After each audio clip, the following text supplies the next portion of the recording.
This is episode number 19 with our special guest, Forrest Tlustos. Welcome to the Feed Me, Fuel Me podcast. My name is Jeff Thornton, alongside my co-host, Michael Anders. Each week, we bring you an inspiring person or message related to our four pillars of success: manifestation, business, fitness, and nutrition. Thank you for allowing us to join you on your journey. Now let's get started.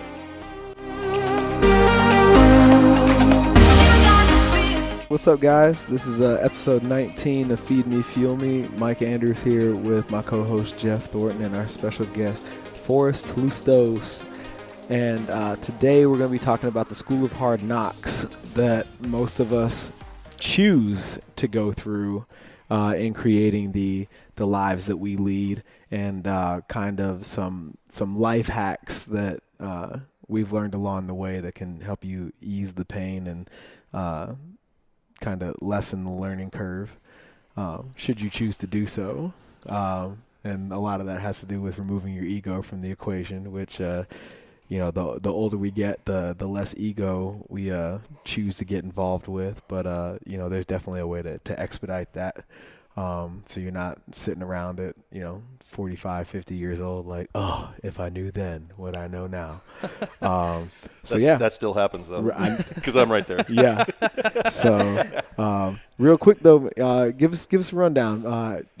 Where you're from, and how kind of the mechanisms of business that got you to where you're at today. Before we dive in. Well, I'm originally from South Dakota. I grew up in a small town. Dad was a teacher and a coach. So from the age I was old enough to walk, I was on a wrestling mat and had that instilled in me. And then, of course, the discipline that comes from wrestling and, just conditioning for wrestling and, getting one-on-one on a mat. There's nobody to blame but yourself for your failures, which is a cool thing. And in wrestling, anybody who's done it or experienced it knows that it's very unique in what it takes to condition and just the sport itself. So that was a blessing. That was just born to the right mother and father. That's all that is just, pure luck on my part. And just growing up, just had a great environment, a lot of great mentors. Where I grew up at, people, integrity was a big thing. Handshakes were what you did business on. If you burnt bridges, you paid a price. Everybody knew. So you kind of had to watch it. People still screwed up, made mistakes though, but there were a lot of good mentors around, and people are going to let you know when you're out of line. Mm-hmm. So that's pretty much where I came from. I was definitely cut from a different cloth right away. My dad being a teacher, my mother was a customer service manager at a grocery store, just both amazing people. But they still to this day don't get me. And that's one of the things in life a lot of us struggle with is, acceptance of our parents or siblings or whatever. It's just part of the gig. I hear people all the time talking about how bad that is, or they use that as an excuse for why they're suffering in life. And, there's always somebody out there with a worse story. But, our story is unique to each one of us. And people need to, not forget that, because even though you may have gone through a lot harder thing than I did, my thing was still harder to me. Right. So, we went through all that. They never really understand me. And it's funny when I'm around family, I hear about stories about when I was 3 years old. That, my mom got a phone call from a neighbor that I was out in front of their house knocking on their door. And my mom had no idea that I had, quote, escaped from the house because she used to lock it down because I was a little Houdini. But I was selling what I was out doing is I was selling rocks. I had a box and I had rocks in it that I gathered, and I was selling rocks door to door. So at 3 years old, nobody taught me that. Hustling. So where did that come from? From a coach or from a customer service manager? No, it didn't. Mm-hmm. So from very young age, it should have been obvious to them that, but it wasn't that. And then for a lot of my life, I fought that who I was and what I wanted to do and expressing myself and trying to appease others. Mm-hmm. When are you going to get a real job? When are you going to settle down? When are you going to do this? When are you going to do that? And that stuff to me was just so foreign. Mm-hmm. It just didn't make sense. And I tried it. And I remember I was working a job at one time. I think I was 21, 22 years old. And it was a dream job that most people would consider. Great benefits, great hours. Everybody wanted to have this job. I got into it, fortunately. And I remember sitting there. We worked rotating shifts. And it was 4 a.m. and one morning I was working my job. And I remember going, God, if this is it, shoot me now. Mm-hmm. And I can't do it. Mm-hmm. And I literally the next day, when the foreman, of the crew I was on started chewing everybody's ass like he did at the beginning of every shift because he got joy out of it, nobody could dare speak up to him. I basically stood up and contradicted him, and then he couldn't believe it. Nobody else could believe it. And then it ended with me basically saying F you and walking, which was a phenomenal feeling. And I think it was to applause when I left too. So, but that was the beginning of a lot of ventures. Sure. And so I was, kind of a jack of all trades. I was not afraid of ever making money. I could always make the money I needed to get by, but I really did for a long time suck at keeping it. So, that's something I've really focused on the last 10 years of my life. But it was just a matter of pursuing different things. And I've had a lot of different exposure to a lot of different ventures, a lot of entrepreneurial stuff. And what a lot of people could consider some failures.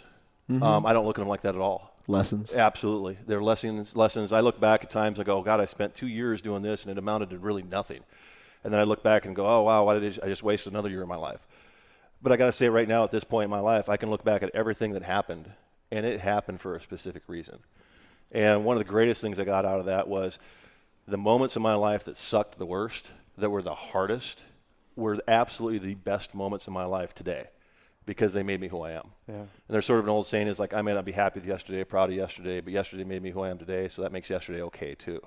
And that's my philosophy. I don't care what you did, how bad you screwed up, you blew a relationship, you lied to somebody, you ended up in jail. I don't care what mistake you made. If you take from that and you learn to take it as a learning experience, something I can grow from, there's wisdom in this, and I can apply it to the future to learn from and get better, then guess what? You can. And you'll find that all of a sudden all those experiences make you different than everybody else in a way that makes you, allows you to do stuff that nobody else can do. And that's where I find myself at my life now, is that most everything I do now is dealing with human behavior, judging character, trying to forecast how people are going to act and behave. And a lot of that, too, is it requires waking up every day and looking in the mirror and figuring it out for yourself. You've got to be a constant in this whole equation of the things I do. So, I read a book years ago, Ben Franklin's autobiography. And one of the unique things that he talks about is the way that he approached success and self-improvement was he made a list of character defects. Basically, here's what's wrong with me, or the things I don't like.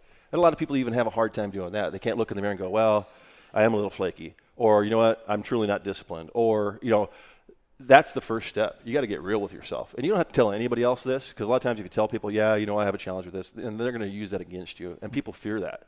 So if you don't have people you can trust to have that kind of conversation with, then, it'll matter. You'll see it in your own life, because if you're not getting results, that means that you're not taking the right actions, or you don't have the right mindset. And so I looked in the mirror, and basically I've got a list from, I bet it was 15 years ago, or longer, time flies, that I wrote this list of what my character defects were, is what I called them. I had no problem calling them out like that.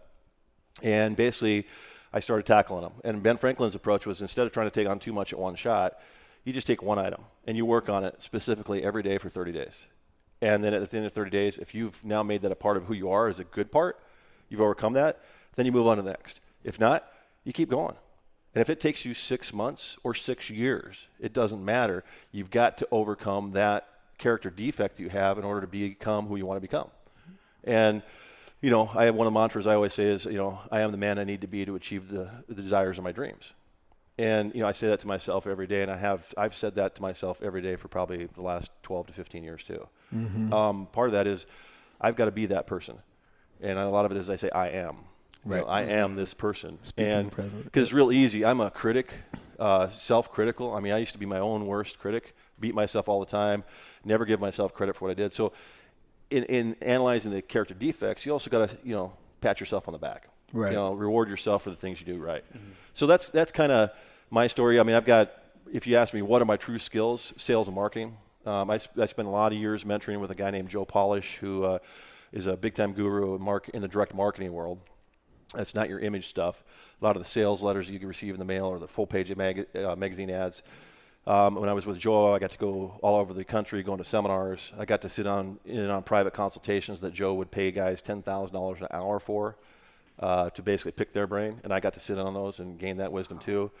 Had access to tons of tape sets and books that were $1,000 courses and stuff. So, Joe didn't compensate me financially a lot, enough to basically make me survive, which at the time kind of pissed me off. And I didn't really understand it. But I look back now and I would have to say he did me the greatest favor that anybody I've ever worked for, because he kept me hungry, but he also fed me. Well, it kind of goes with the podcast here. He kept me.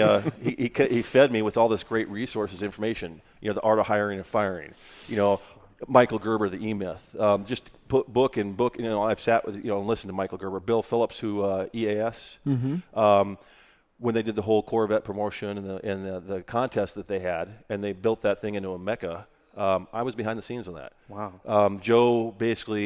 Bill asked Joe to fill out a questionnaire to create all the marketing content, and Joe came to me and he goes, I don't know crap about fitness. Can you help me?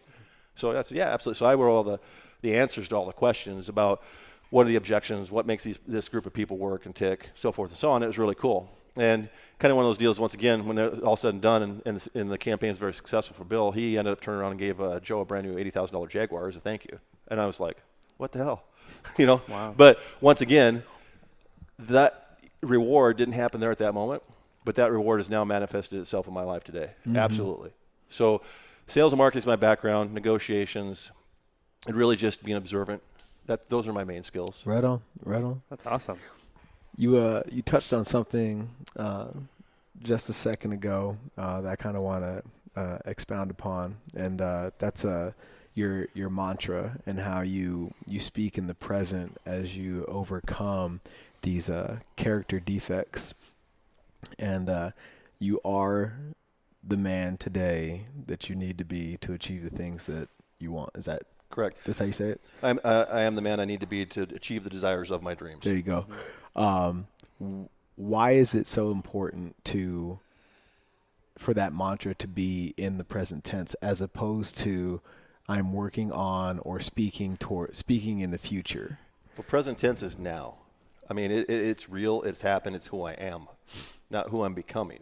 Now, a lot of that, you read a lot of self-help, a lot of motivational stuff, and it's fake it till you make it kind of stuff. And there's a lot of validity to that. You've got to, first of all, have those thoughts in your head. Because if you don't, who's going to do it for you? If you don't believe that you can become something, then, for God's sakes, it's just going to be happening by accident. I don't want to play with those odds. So, I need to tell myself every day, I am that guy. Now, knowing that I'm that guy, that doesn't mean that I'm perfect. I got it all down. I know all the answers. No, that means I'm that guy, yet I'm still evolving and learning every day. But what makes me successful and manifest it in that way is saying that I am today that person because I am currently working on it. Now, when I walk into the CrossFit Phoenix and go do a workout, I can say I am a great weightlifter. I can walk in there and basically say, man, I suck at Olympic lifts. I'll never get this. Or I can say, you know what? I am an Olympic lifter. I will conquer this. I am doing this. And it's funny because I will actually go through that in class time where I'll look at the bar and go, crap. My mobility sucks here, and this is going to be a struggle. And I'm like, wow, that's not going to do me any good. Whereas if I go, I'll actually mentally see myself as an Olympic weightlifter, and I'll grab the bar like they grab it, and I try to envision that, and lo and behold, what happens? My lifts start getting better. Are they still perfect? God, no, you can witness that. I'm still a mess, but I'm better. Right. And so, I truly believe that you got to project that I am. And it's not, because your subconscious mind's a powerful thing. And the more your subconscious mind believes that stuff. At first, if you're saying, I'm a millionaire and, all things come to me easily, and then you don't do anything, your subconscious mind is going to go, you're a liar. And that's not going to work. There was an old, so back in the day, I've studied a lot of faith and religion and different stuff because I was always trying to figure that out. And one of the things is like that I always struggled with was, you talk about prayer or meditation, whatever it is, and I always said, well, is this something I should pray over? Or is this something that I should be taking care of? And for me, to make sense of it all, I came to the conclusion that this is something that I believe there's things in life we can't control. Sure. And there's a lot of stuff we can control. And so I adopted a philosophy years ago. This was after the economy crashed and, we're going through some hard times. I remember sitting down every time I'd go and look at my finances and do payroll and some things like that. I mean, I wanted to go sit in the corner of my room in the fetal position and crawl up because it was just like, man, this sucks. Because every time I didn't want to ever pay bills and figure out the numbers because when I did, I basically realized there wasn't enough at the end. And then it went on like that for a long time. So it was never fun. But I had to do it. I had obligations. And so I do it. But I literally wanted to, if I thought too far into the future, I'd want to go crawl in the corner and just hide. But that, I knew that was going to do me no good. So basically one day I remember just in frustration and, state of depression and all those wonderful emotions we can wrap up in one crappy ball. I just said, you know what? Screw it. This is one of those things this is when I turn it over to the universe. And I say, hey, all I can do is what I can do each day. I'll make my list. I'm an intelligent guy. I know what needs to be done today. and I'll attack it with everything I got. And if things work out, great. If they don't, I can't do anything else. And it took the pressure off me. And a particular story on that situation was I was doing some construction stuff, and I had a client that, great client. We did a lot of investment properties together. And anyway, this week I figured about where I was at financially, and I realized I was going to be $2,700 short on Friday.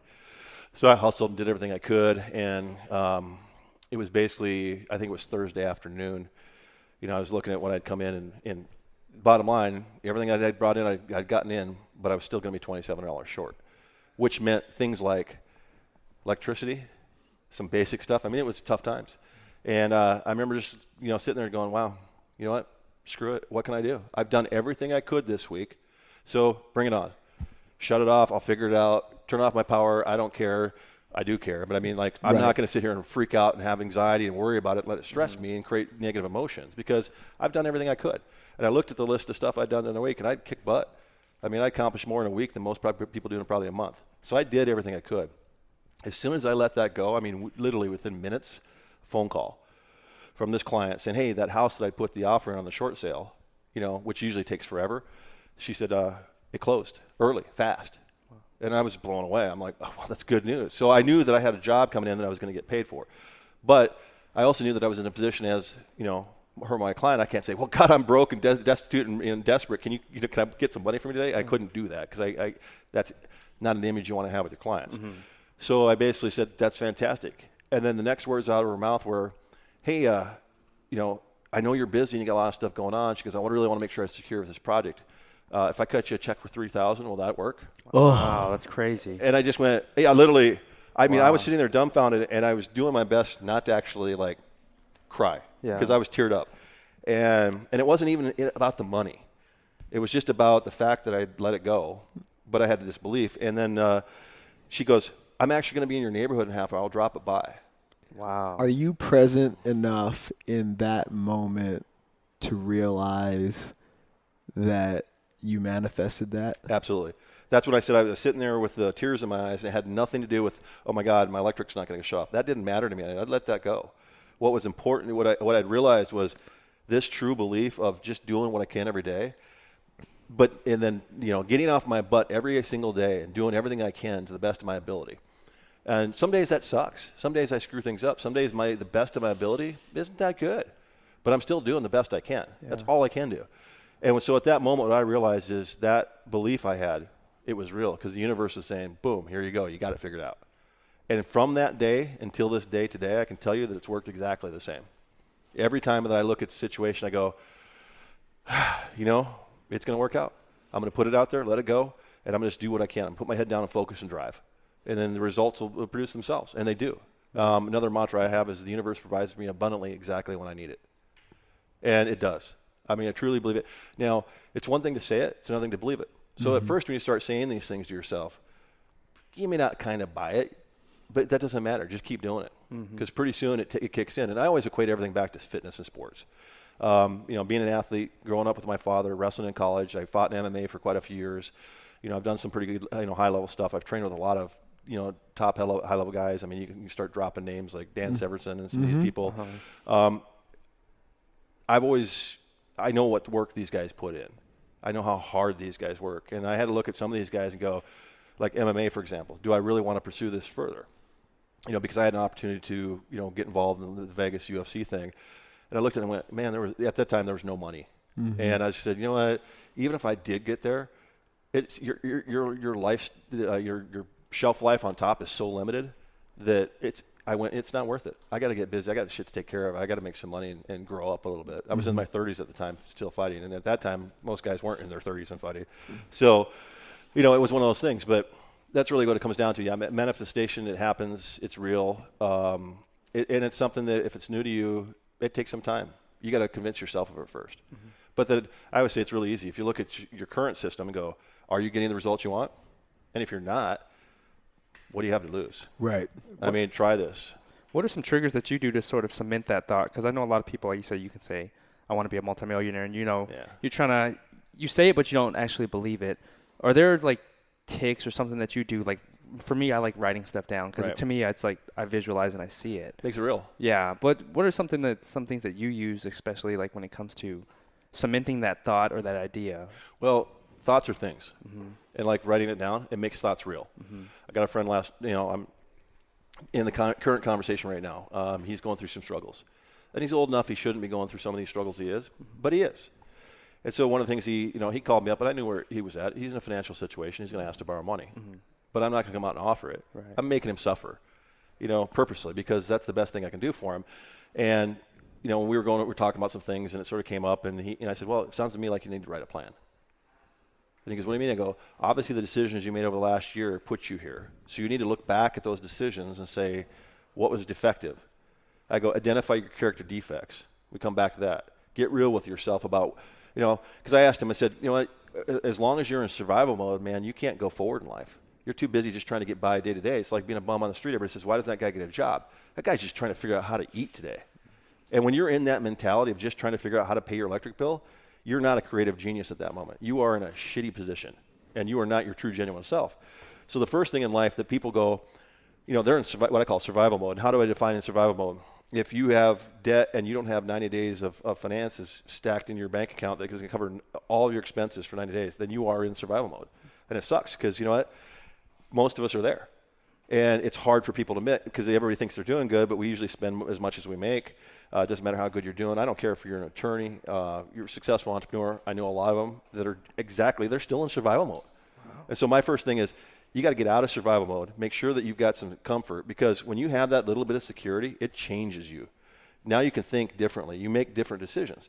If you're worried about paying your electric bill today, the decisions you make about what you're going to do with your girlfriend or what you're going to commit to fitness today or should I do meal prep or not and improve my nutrition, you're not going to figure that. All you're going to be focused on is how the hell do I pay my electric bill? Right. So first thing is you got to get out of the survival mentality. And I asked him, I go, so and he argued with me. He goes, well, I'm not. I've had a really good year. I go, how much money you got in the bank?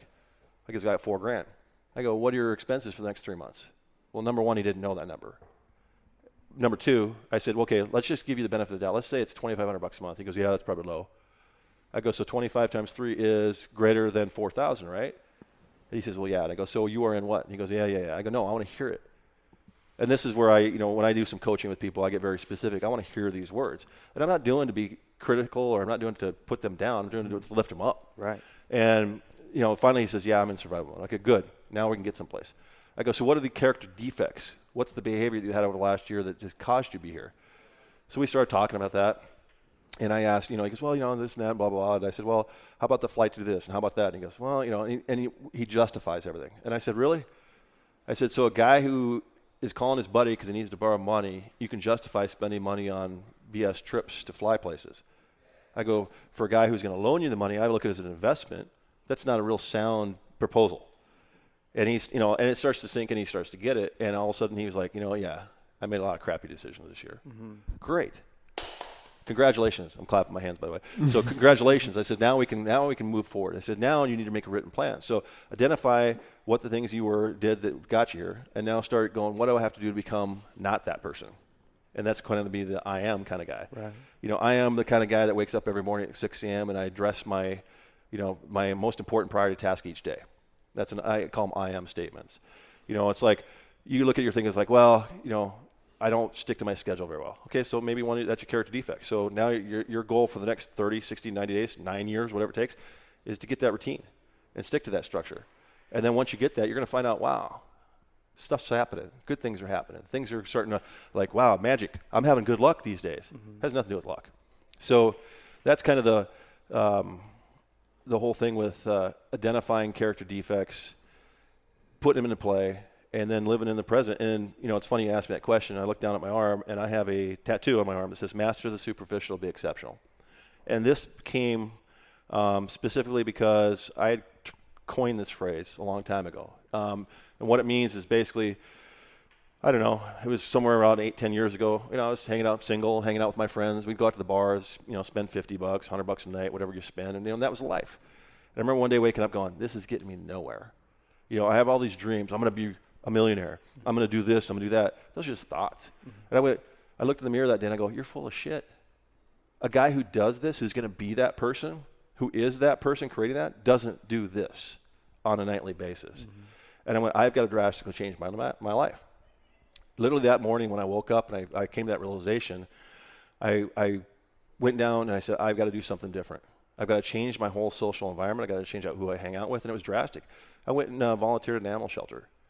And I immersed myself in that world. That's where I spent all of my social time. So I was still working my 70 to 90 hours a week and then going and volunteering. And in a couple year period, I had 1,500 hours of volunteer time in, wow. Which is more than most people do in their regular job. But it changed my life. It changed who I was. I was giving, which manifested something that, I believe truly, karma, what you put out there comes back to you and that thing. So I was doing that to help these animals and trying to train people on how to deal with these animals and stuff. And it was very rewarding to me. And I got a new group of people I hung out with, new group of attitudes. It was really cool. And my friends just all kind of thought I dropped off the face of the earth. Well, a few years later, when we're starting to hang out again, my friends, we always get together. The thing I got from one of them, one of the most important friends of my life, he says, man, he goes, what have you done? Because I just watched the changes in your life. And he says, I need that. And my friends are all strong alpha males, and you can't tell them what to do, just as much as you can't tell me what to do. Mm-hmm. But I figured the best way I could help them was to help myself and lead by example. And so I made that choice to do it. But yeah, so thoughts are things. Put it on paper, and then start working on it. And it's like, I'm going to be a millionaire. I'm going to do this. The next important thing is, to me, that's still just a dream. It's not a goal. Mm-hmm. And then somebody will date it. I may be right or wrong with this. It doesn't make any difference. I don't believe in dating stuff because who am I? A lot of that, it's going to happen when it's right. So not to cut you off. Oh, yeah, no, you're fine. So is your disbelief in dating stuff synonymous with you don't believe in deadlines? No. Okay. Absolutely not. So I just wanted to clarify. Deadlines are accountable. I look at a deadline as that's when I have accountability to others. Okay. Or people have accountability to me. So, if Jeff and I have a deal where, he's going to do a video production or something and I say, okay, when do we have this done? Boom. Well, I have certain things I have to get done in order for him to meet that deadline, and he has things. So those are hard and fast. Okay. We have a goal to get this thing done, and we have these tasks that make it there. It's the stuff that's a little more lofty, like I want to be a millionaire. I want to be able to do this and this. It's a little more future type of stuff. Sure. Because all that's dependent on who I am as a person on a daily basis. And so if I say I want to be a millionaire, okay, unless I'm going to win the lottery or inherit some money, that means I have to do something to earn it. So if I'm going to do something to earn it, means I either have to have a hell of a good job that's going to provide me a great paycheck, or I have to be an entrepreneur type of person that's going to create this. Well, let's just say you've made the choice to be an entrepreneur. Well, there are a lot of characteristics that go with that to be successful. There's a reason 9 out of 10 businesses fail. And you read every book you ever see on it, it'll say because they're undercapitalized. BS. It's because the person driving the ship wasn't, doing the right things. And that's what, or it could have been a bad idea. There's a lot of things that can, factors, but one of them I see is most common is the person who's running that thing is not doing what they need to do on a daily basis. I watch what you've done, Michael, and, you've done a lot of things like, I don't know what I'm doing, but I'm doing it. And I'm like, that's why I've sat back and a long time ago, I go, this guy, I like him and I'll support anything he does. Because you have that drive and that determination, like, I'm not afraid. If I fall and hit my face, I'll get right back up. And that's what it takes. And that's part of that setting that goal is you write it down and realize that, number one, I may not have all the skills right now. I may fail miserably, but damn it, I'm going to get up and keep going and work on these things until I get it right. Now, depending on what your character defects are or how long it is or how long it takes you to look in the mirror and get real with yourself, that determines how long that goal is going to take. And a lot of things I find out is when you get out of your own way and you quit worrying about all the little details, and we talked about this the other day, all of a sudden, wow, amazing how things just start popping. I'm kind of like where my life is right now. I feel like I'm completely blessed. All the things that I've manifested years ago of what I wanted are all happening. It's real now. And I tell you what, it was not an easy path. And if somebody ever looks at me and goes, God, you're lucky, I'm going to smack them. Because they have no idea what it took to get to it, the stress and the drama and the sacrifices. This whole master the superficial will be exceptional. What this means is like, instead of going out and spending $50 at the bar every week, I'm going to put that away. That's money I can accumulate, and what can I do with that? Now I have capital to use to invest or pay for a web page or buy business cards or whatever it is I want to do. And everybody out there, well, I don't have the resources to do this, or I don't have the time. Yeah, I don't buy that. Do you find that when you're in that moment and you don't have the resources that you need or want to move to that next level, when you commit anyway, not so much inwardly but outwardly, you just start acting on behalf of those goals, that those resources present themselves. For example, when we decided to do this podcast, had no idea that we needed this little red box and a Mac computer, you know. So we kind of just winged it with a couple of cell phones and Facebook Live, and the very next week I was on the Barbell Business podcast and saw what it looked like in a professional setting. You know, relayed a lot of that information to him, and at the same time Jeff was doing his homework on the technical side, and when we rolled into show number 2, boom, we had this setup. You know, do you find that to be common across the board, that even though you don't have that stuff in the now, if you act anyway, it'll come to you? Absolutely. Or the things that you need to accumulate it will They'll find you. They'll present themselves to you.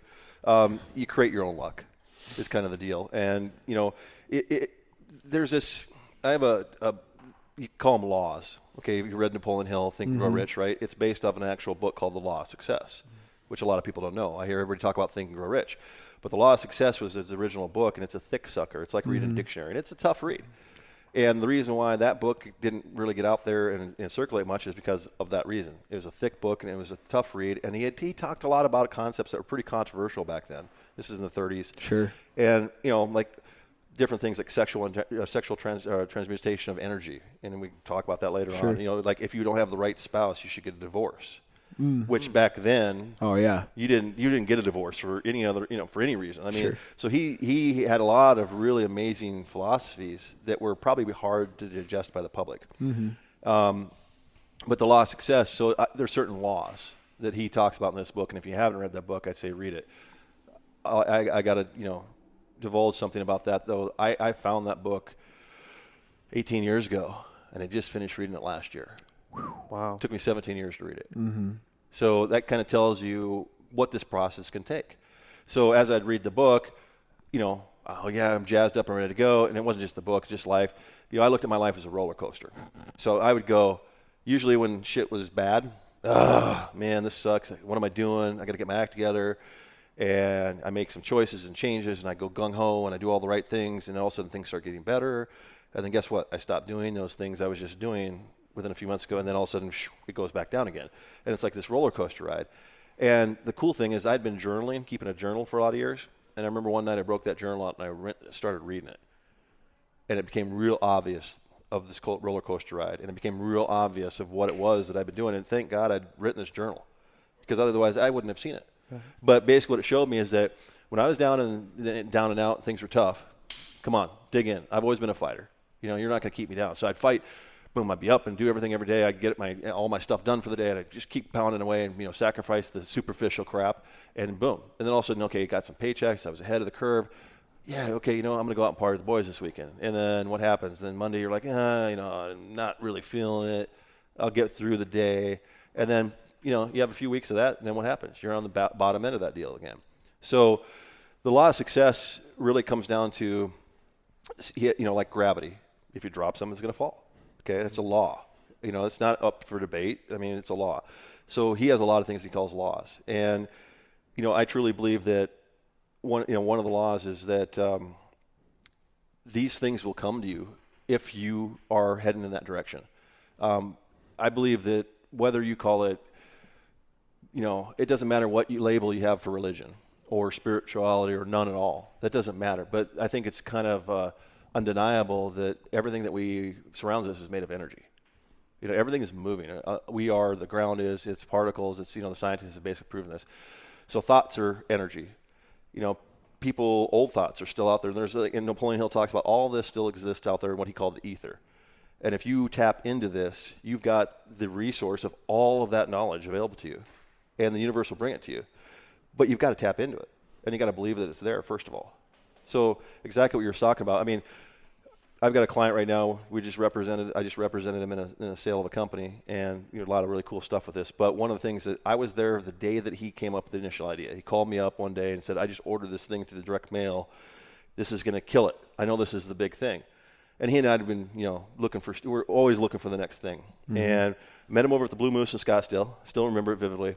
And it was this thing called Checks Paid Fast. And it was basically collecting on bad checks digitally. And now that's real common today, right? Everybody's like, okay, so what? Well, back, this was 12 years ago. That didn't exist. So that was new. Well, long story short, that became from that idea. He got this thing going. They went and they started we're going to sell franchises. That didn't really work out that well, and his business partner basically stole everything from him and screwed him because he didn't have a good contract. Lesson learned kind of thing there, but he didn't quit. He kept going down the next path, started up again, and basically he started with 2 other guys. And it was funny, I was there when the whole thing started, had the opportunity, and I turned it away because I had a pretty good gig at the time. And I also kind of looked at it like these 3 guys, all they need is one more alpha male in this gig. And a lot of people say, I bet you regret not being involved. And I go, not at all, because it wouldn't have worked. My personality involved with these guys would have been the one that probably would have destroyed the whole thing. So it happened exactly how it should. But I was there the day these guys started this business. I watched it happen in the basement of their house, trying to hook up extra phone lines. When phone calls would come in and they were trying to get their first gigs, and basically they were the sales guys, and they're like, well, can I talk to somebody in customer service? They'd be like, looking around at each other like, yeah, hold on. Take the call. Change your voice. And these guys, and you see this in movies, but this is for real. Boiler room style. Yeah. This is what these guys did. And I'll tell you what, however many years later, it was 12 years later, the company just sold. And it sold for a lot of money. Yeah. I mean, we're talking, I don't know if I can divulge it yet at this moment, Sure. but it's kind of mind-blowing. This isn't like, hey, let's build up a company and sell it for $10 million, which is a huge hit. Take this times 10 and some more, and this is where this ended up being. But these guys, I watched this thing happen the whole time. These guys had no idea half the time what they were doing. But the guy who was the visionary and the founder of the company, he knew one thing he could tell a client. Can you do this? He'd go, yes. And then he'd go back to the office and say, I closed the deal. Oh, it's so great. What's it going to do? Well, I told him we do this and this. And everybody else was looking like, how are we going to do this? I don't know. Figure it out. And they did, and obviously they did. Right. But if he didn't make those commitments that forced these guys to figure stuff out, and the cool thing is there was repercussions behind it. So you got good incentive to get something done. It forced it to happen. Right. And all the things they needed along the way came to them. And that's like I see your path. I mean, you're on the right path. Now, whether that's 6 months from now or 6 years from now, who cares? If it hits, it hits, right? Right. That's like somebody saying, I want to be an Olympian, and I'm going to be it by 22. That's a great goal. What happens if you don't do it and it takes you till you're 28? Did you fail? I don't think so. Sure. And that's the whole thing with deadlines and times. So deadlines are important for projects I look at. Right. As far as goals, I think you kind of need to be a little flexible. Sure. Because what happens is you're like, I'm going to do this and this and this by this date. And Right. that date comes and rolls in, and all of a sudden, you feel like I didn't do it. So what do you do at that moment? Do you give up, tap out? Do you feel like you're a failure? Or do you reassess it and go, what didn't I do? Or maybe that was unrealistic. I can walk into CrossFit Phoenix and go, Durs, I'm going to make I'm the Masters division. I'm going to make the games. And you look at me and go, yeah, buddy, I think you can. And in the back of your mind, you're going, I've heard this 6,492 times. But you go, rah, rah. Yeah. But that's the whole thing. And it's like, well, what are you going to make the Masters games by? What's your plan? How many days a week are you going to work out? How's your nutrition? Because if you're really going to do this, so like me coming into it, that's a great goal, okay? But I have no idea how to get there. I don't have any idea how realistic it is. Now, if I was serious about it, I would sit down and go, man, I need to talk to some people that know this. Number one, I need to read a crap load of books. I probably should get some good coaching, and I should probably find a mentor. And the difference between a coach and a mentor is, a coach is somebody that can teach you how to do something. It doesn't necessarily mean they did it themselves, but they're still very effective at it. A mentor is somebody who's been down that path before, and they can share with you more of their wisdom. So if I truly wanted to be a CrossFit Games competitor on a higher level, get training with you, go to as many classes as I can, get a nutrition list, and then I need to go find out find out what guy in this region qualified for the Masters and go knock on his door. Hey, I want to do this too. Mind if I pick your brain? Most people are more than willing to share that knowledge. But if I don't do those things, that goal is just a pipe dream. It's not really a goal, and that's how I look at it. I think that's a tough pill for people to swallow, especially when you're sitting there as the potential coach or mentor when, you come to somebody, really jazzed up and excited about this newfound goal. that you want to pursue, and they start hitting you with questions of reality that force you to check your commitment. And it's not that, we sit here and try to shoot holes in your plan. It's just that, we want to, before we get involved as coaches and mentors in something as significant as, for this example, going to the games, we want to make sure that, you've thought this thing all the way through and you're committed to the process, because that's exactly what it's going to be. And if you're not, then maybe it's not this year. Right. Maybe we, start chipping away at the elephant in the room one bite at a time, and we, see where you're at the end of 6-12 months, and then, reassess as we always do. And, the Open comes every year, so let's focus on regionals. Let's get you to regionals first. Then let's get, once we get you to regionals, all right, that's a totally different game plan, getting through regionals and then getting to the games. So I think, but that's that same philosophy applies to everything in life. When I remember, saying that I was going to leave the Marine Corps to start a gym, and people would ask me how, and I would just, my answer would always be, I have not a clue, but I'm going to figure it out. Right. And when you're committed, you force yourself into these uncomfortable situations that force you to learn and pick up the tools needed to get to the next step. And there's a lot of stuttering and stammering and faulting and failures along with that. But all of that is a lesson learned. So even though you take 2 steps back, you're now equipped to take 5 steps forward, assuming that you're committed to doing so. Absolutely. Mm-hmm. And I think that's where a lot of people get stuck and they kind of abandon their goals. Is like, holy shit, this is going to be a lot tougher than I originally thought. And instead of running away from that, it should be embraced, because you're going to be so much better, pass or fail, on the other end of that than you would have been if you never started at all. Yeah, absolutely. Well, it's as you're talking about that, I was looking and go, was this a New Year's Day goal, or was this a goal driven by passion? Because a lot of us, I want. Well, how does it feel to want? Wanting sucks. It means that you want because you don't have. But, it's like language, okay? So I sit around and talk to a lot of people and do a lot of high-level negotiations and so forth, and basically what I do is I analyze language. So I'll ask specific questions because I'm looking for a response. It's not even that I'm looking for the actual response. It's the words they're using to form that response. Mm-hmm. So say I got a guy sitting across the table from me, and he says, I want to invest in my company. Well, I'm going to start asking some serious questions about that. The finances are the finances, and a lot of that stuff there. Everything in a business it's an idea. And a lot of ideas have great merit. They look good on paper. But what drives that idea? What drives the success of it? It's the person behind it. Mm-hmm. So I got to know, who is this guy or girl? And then so I'm going to sit there and ask her questions. I'm going to say, okay, so what's going to happen when things don't work out right for you? Oh, everything's going to work out great. I just know they are. That you could look at that as a positive affirmation, right? So I have to determine, is that really that? Or is this just overconfidence and, in essence, ignorance? Because I know from all my years of experience in business, that's a BS answer. No, everything is not going to work out all right. It's going to be a constant state of, oh, crap, that didn't go as planned, or that person flaked on me, or this didn't come through. So the biggest thing is, can you adapt? Overcome and improvise. Can you manage these challenges? Because so that person right there at that moment, I'd ask more questions, but I really don't need to, because I look at that going, wow, okay. And then it depends on the relationship of that person too. I'd say, is this somebody I already know, I'm committed to, that I want to really succeed, or is this kind of just somebody we're having coffee and okay, this is going to be done over with today. So at that point, I'd say, well, so you really think and believe that you're not going to run into any challenges? Well, no, of course I'm going to run into challenges, but none of them are going to stop me. Oh, okay, that's a different gig. That's a different way to say it.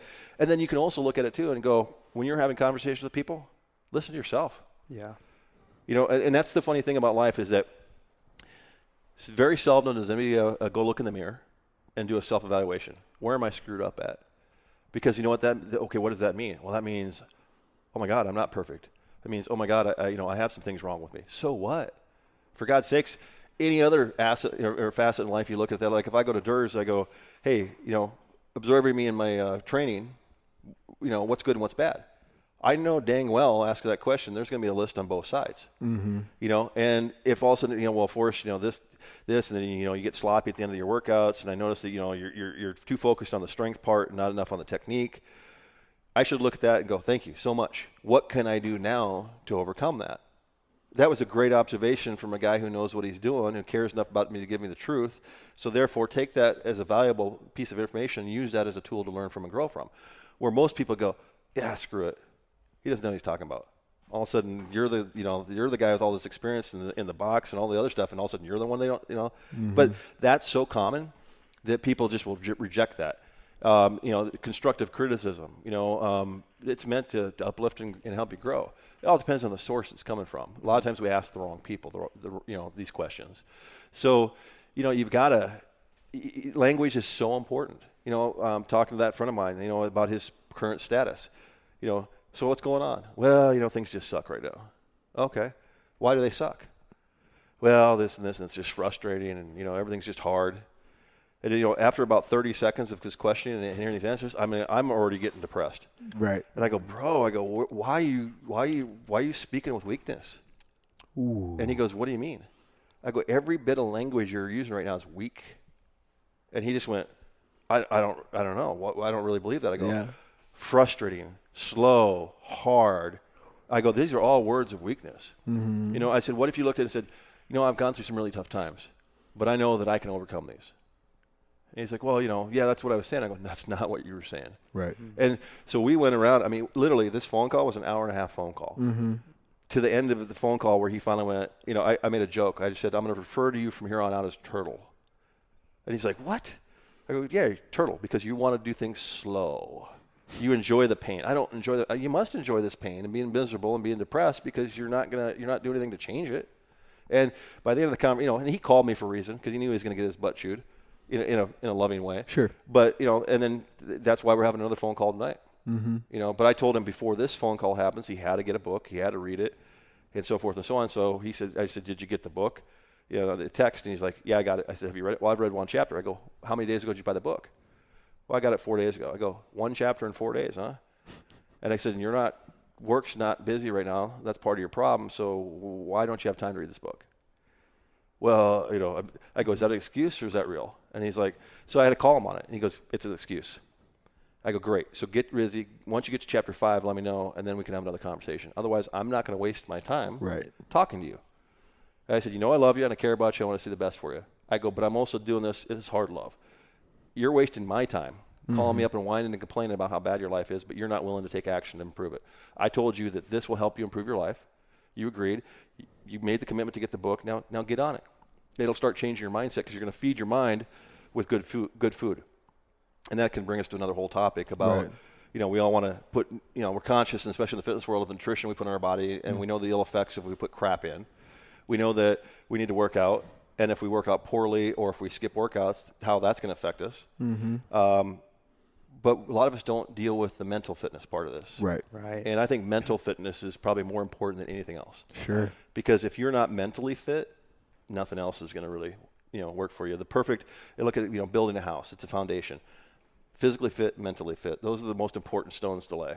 Because if you got good energy physically, you're healthy, and you're fueling your body right, now you've got energy throughout the day. Mm-hmm. If you feed your mind right, now you got mental energy. You put those two together, you're unstoppable. Sure. When people come in, because I coach the 5 a.m. every day at the gym, and Monday mornings are my favorite because when people walk in the door, I'm always asking them, how's it going? How are you doing? How was your weekend?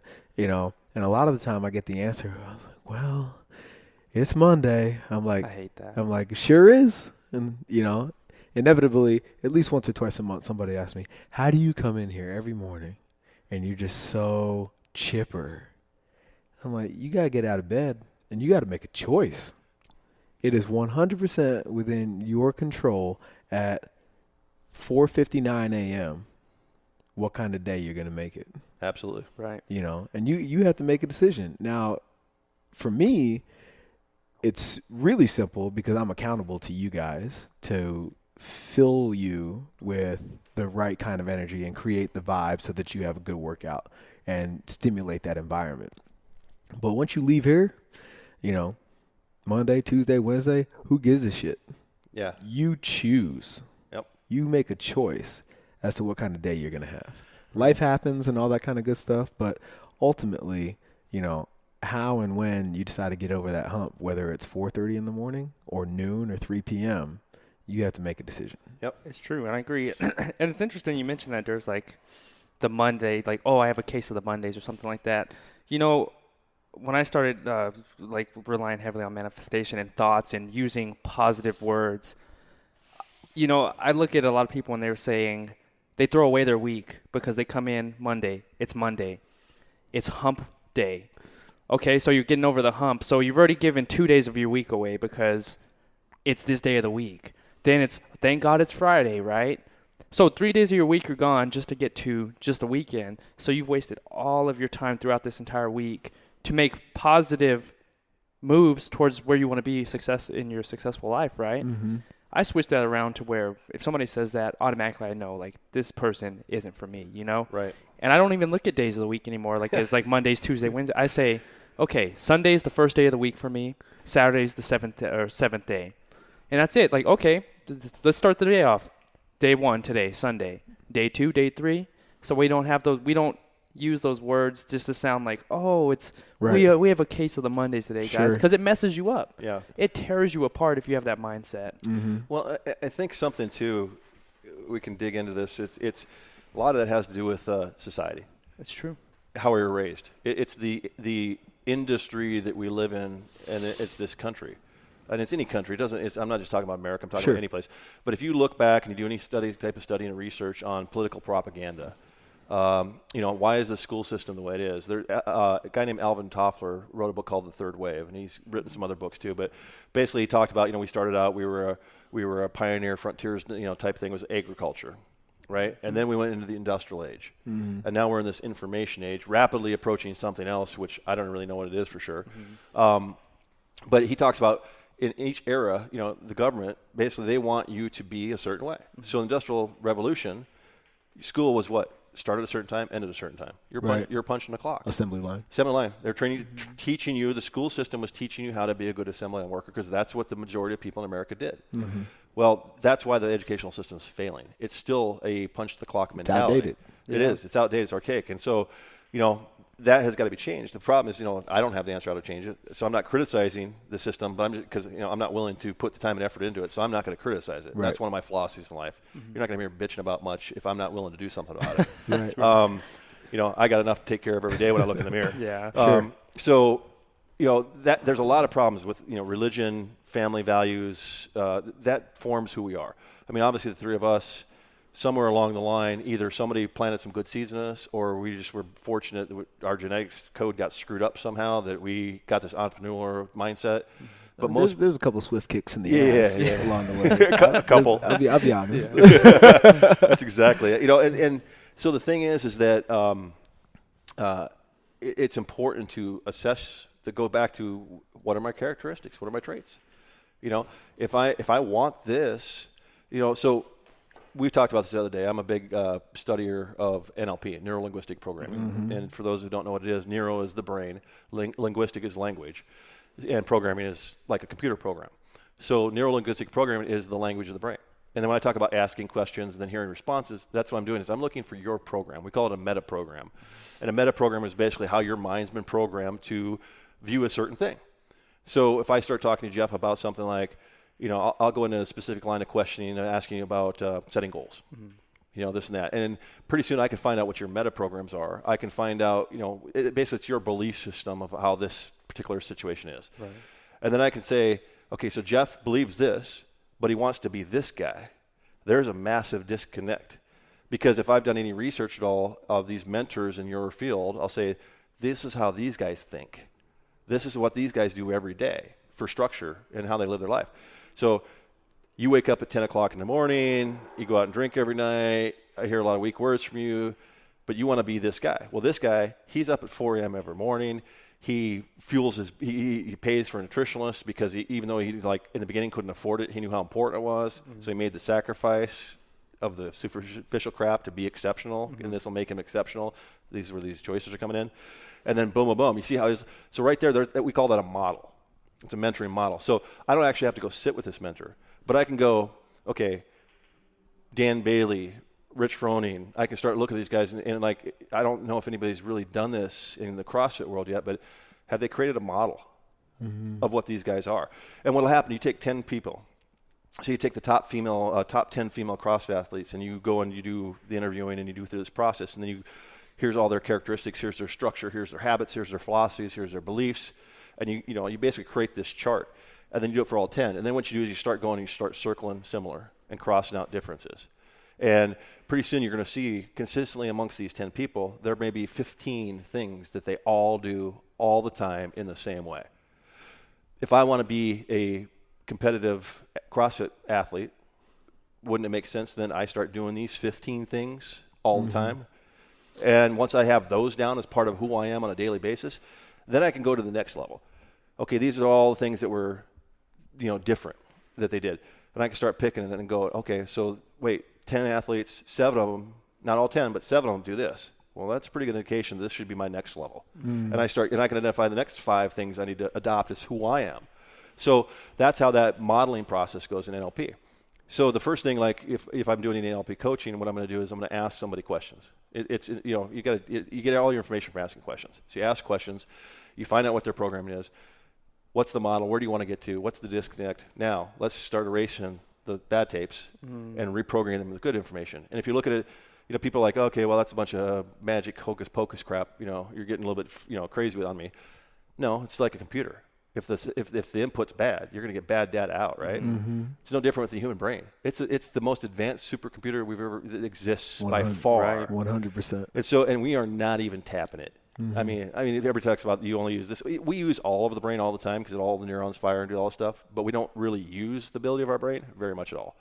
And I sit down. What's funny is I'm having right now the most success I've ever had in my life, and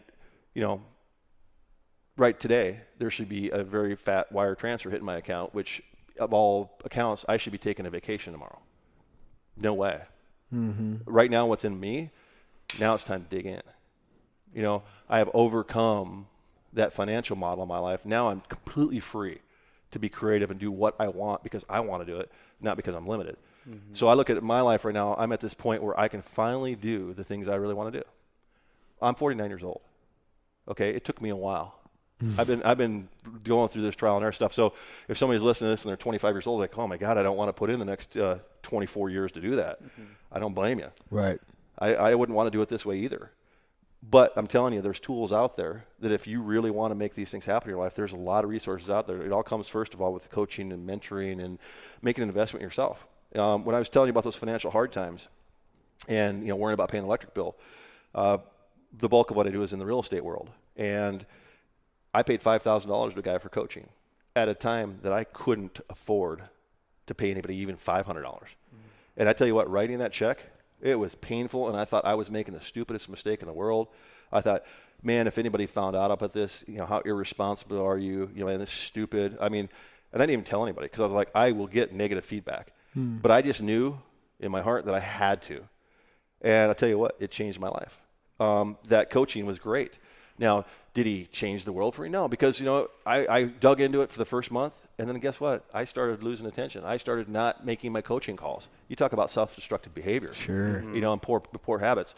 But, but because I had committed $5,000 to this, I just couldn't let it be pissed away. I'm like, God, I'm wasted. I can't believe it. Number one, it was probably a bad choice to do this. Number two, this is a really bad choice. There's no debate. And so get on the phone. Make this a priority. Make this coaching a priority. Start applying this stuff. And lo and behold, I did, and it paid big dividends. Awesome. To this day, right now today, I'm a master practitioner in NLP, done all kinds of certifications. I'm going ready to, in March, I go to Florida for another one. It's going to cost me probably $4,500 to fly over there and go get trained. And I'm going to a specific guy because he's a rock star in this world, and I really want to train with this guy. So, there's an investment coming up. Every month I pay a guy here in town coaching. It's about $300 a month for coaching. I do personal coaching with you, Durs. I pay, if you look at my coaching budget every month, it's a significant amount of money. I've been doing this for a while, the NLP for quite a while, but a lot of times where I couldn't afford it. Well, the bottom line is I could. And if I sacrificed other stuff, you're talking cable television. Ouch, right? How many days do I have to debate that one? And then, different things. So, but guess what? That goes away. I have more time to read books. I'm not sitting around there numbing my mind. I told you guys a while ago, I got off of Facebook just because it was a time sucker for me. I wasn't using it for my business, and I wasn't using it to promote and make income from. So basically, it was a waste of time. And what it was a distraction. And a lot of times in life that, I'm going to go off on a little tangent here, but I've found in my life a pattern of when I'm not doing what I should be doing, I seek pleasure in other ways. And whether that's, through a relationship with, a female for me, or whether it's, go out and party with your friends, put toxins in our bodies, the feel good effect of that, all these little things we do that are, quote, feel goods, maybe go shopping or whatever. I do those things because I'm trying to mask the bad feelings I have because I'm not being true to myself, because I'm not, doing the things I should do each other. It's like, let me go get this quick fix. And I see that it happens. That's normal. That is the norm for our life and the people around us. So, it's tough, but it comes down to it. Do you really want it? Sure. And here's the thing. The best answer sometimes is no. Sure. And guess what? Then now you're not bullshitting yourself anymore, and you're not going to feel bad every day. Well, now you're free. Yeah. Because some people, you don't have to be, I'm going to be a millionaire and do this and this. Well, you know what? Are you really willing to make the sacrifices and put in hard work to do it? If you are, great, go for it. If you're not, that's okay too. Don't bullshit yourself though and put yourself in this bad place. Right. Enjoy what you have. Sure. There's varying degrees of success, and if you don't in your heart of hearts truly want to do what it takes to do whatever, you know what I mean? Like I want to see what it looks like, what the world looks like from the top of Mount Everest. I don't want to climb that bitch. You know what I mean? So, right. But now I'm free from that idea taking up mental space and energy, so I can focus on other things. That sounds like a pretty ridiculous example, but it's all the same. Like all that stuff that you're not true with yourself about only occupies time and energy. It's wasted bandwidth. And you have, if you want to be successful, whatever that means to you, you need as much bandwidth as possible that you can devote to any one particular goal. Yep. I think that's a good place to stop today. Is just be focused and be honest. Well, one last thing. We talked about details the other day. And sometimes, it's like you said, dive in, figure it out as you go. If you get caught up in all the details of how this is going to work or how I'm going to, list your character defects, be honest with yourself and say, this is what I want to do. Now I'm going to figure out how to do it. If you don't know the right steps, don't worry about it. Just move forward. You'll figure it out. Sure. Don't get wrapped up in the details. And like I said the other day, the problem with our world right now is we all get so caught up in the details. That's what creates a lot of the conflict around here. The details of religion, the details of politics. We all just want a better life. It's really what we want. We just want to be creative and feel like we can become who we are. And that's just, most people out there have good intentions. Sure. So right on. That's awesome. So before we end it today, I want to know two things. I want to know one thing that you do to feed yourself every day, and one thing that you do to fuel yourself on a daily basis. So feed myself. The first thing that comes to my mind is mental. To me, feeding myself is mental. So every day I read. Every day. Doesn't matter any context, or I've got a toilet book. I've got a book sitting on my couch right on my coffee table. So if I want to plop down and watch TV, which it's nice to take a brain break, I do it. I'm not against that, but I'll sit down and go, okay, let me read a chapter first. Takes 5 minutes. Earn the TV. Yeah, then I do it. And then the funny thing is I'll dig into that book and 5 minutes turns into 50, just like that. So I feed myself with that stuff every day, some type of what I call mental fitness. Sure. Whether it's a book, it's a tape set, a great conversation with a mentor. Every day I make sure I feed my mind with mental fitness is what I call it. Fueling myself is what I put in my body. That's what it means to me. So this has actually been one of my greatest struggles for the last year and a half. I've been so focused on work, and I have bad habits, man. I wake up and I have a cup of coffee and I go and I won't eat till 2 or 3 in the afternoon. And then I wonder, other than being, 49 years old, I wonder why is this fat forming around my belly? Well, my metabolism is all jacked up. Right. It's not hard to figure out. It's not rocket science. So what was the thing to do? If I really want to do this, I could work out harder. Well, guess what? If you're not eating right, workouts suck. Recovery sucks, especially at this age. So I was like, man, I really got to pay attention. I still want to perform at a high level. So I got to feed myself mentally, and I got to fuel myself with food. And so I got on the meal plan deal. And then I have actually a second person that cooks bulk protein for me. Boom. And I have that for the nighttime. So now my meals are so simple. It's a Ben Franklin thing for me right now today. That is a current thing I'm working on, is every day I wake up and I go 3 meals. And it seems so simple to most people, and like not eating blows people's minds away. I can go 24 hours without eating. Sure. It doesn't faze me. So every day I get out breakfast. This morning I'm like, okay, I got to get home. I go, no, you're not leaving the house until you have some food. So I did that. And then here, as soon as we're done, it'll be time to feed myself again some fuel. Right. And I'm currently working on that. Right on. And so I look at that every week. I do it, and I keep score. And then basically I go, okay, did I have a good week? Perfect week. Did I eat 3 meals every day? That's really not that tough, is it? Sure. For me, it is. Right. So whether this takes me next week I get it right, or whether it's 3 months from now, I'm still going to keep attempting this until I get it. And once I get it, it's done. Right on. And then I can work on the next thing. So it's constant evolution. This guy's not type A at all. No. Just That's awesome, man. Dude, yeah, we appreciate so much your insight and telling your story and getting it out to all of our listeners. Is there anything that you got going on that we can support? Do you have any initiatives? Social media is big these days. I know that's not really your thing right now, but is there anything that you want people to have access to help you with anything that you got going on? How can we support you? Yeah, not at this point. I mean, just being here and inviting me to do this is an honor. I mean, for me, it's so funny. One of the things I'm that's the goal, be a millionaire. That's not even on my list. Mm-hmm. I want to be financially secure and free, whatever that number is, and I know what those numbers are. But what that is about being free. So just being asked to be here today, myself as a person, I take great value. I get great reward from being recognized like this, that you would actually think about me and ask me to do this. So that right there is everything. And if a few people listen to this today and it helps them, that's the greatest reward I can have. The only thing I can say is that in the future, one of the things I'm working on right now is it's been a dream of mine. The business stuff is the business stuff. That's in production. It'll be work out great. But I'm getting ready to form a charity, and it's called Diamond Tail Dog Ranch and Sanctuary. And what it is, I'm going to have some land up north, and any dog that's a senior that basically is somebody had to give it up because they couldn't take care of it medical-wise, or they didn't want it because it was too old, or maybe somebody passed away and they had an older pet and they couldn't take care of it, a dog. I'm going to set up a place where those dogs can go and have a forever home. Awesome. That's awesome. And, for big, tough cage fighter, ex-cage fighter, musclehead guy like myself, I'm not really that guy, but so that's my passion. Mm-hmm. Everything I do in my life leads to that. I see myself, living up in the woods, and if I wake up every day and I'm surrounded by all these old senior dogs and knowing that I provide them their final place, I'm good. So keep your eyes out for that, because somewhere in the future I'll be promoting that deal. Awesome. That's awesome, man. And when you do, let us know, man. We'll bring everything up, brother. Yep. Totally. Thank you, gentlemen. Hey, man. Thanks a lot. Everybody, thank you for joining us this week on Feed Me, Fuel Me. Be sure to check out the show notes, and we'll keep you posted on Diamond Tail Dog Ranch as that gets underway. And, looking forward to everything that comes of that, brother. Cool. Thanks a lot. Thank you. you. Up, man. Definitely. Congratulations on everything, brother. Thank you. Hey, thanks for letting us join you on your journey, and we'll see you next week. Thanks a lot. Feed Me, Fuel Me.